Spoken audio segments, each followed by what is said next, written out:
बहुत पुरानी बात है। एक जंगल में एक गुरुकुल था जिसमें बहुत सारे बच्चे पढ़ने आते थे।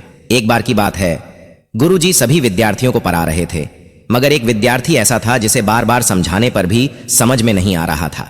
गुरुजी को बहुत तेज से गुस्सा आया और उन्होंने उस विद्यार्थी से कहा, जरा अपनी हथेली तो दिखाओ बेटा।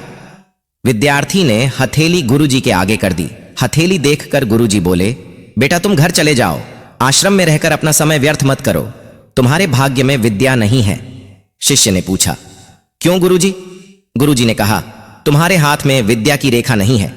गुरुजी ने एक होशियार विद्यार्थी की हथेली उसे दिखाते हुए कहा, यह देखो, यह है विद्या की रेखा, यह तुम्हारे हाथ में नहीं है, इसलिए तुम समय नष्ट ना करो और घर चले जाओ और वहां अपना कोई और काम देखो।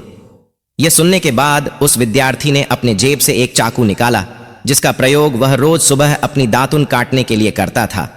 उस चाकू से उसने अपनी हाथ में एक गहरी लकीर बना दी। हाथ से खून बहने लगा।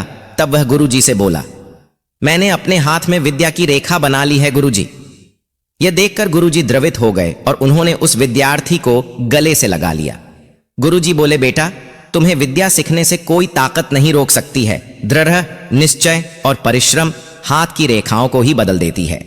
दोस्तों, वह विद्यार्थी आगे चलकर महर्षि पाणिनि के नाम से प्रसिद्ध हुए, जिसने विश्व प्रसिद्ध व्याकरण अष्टाध्यायी की रचना की है।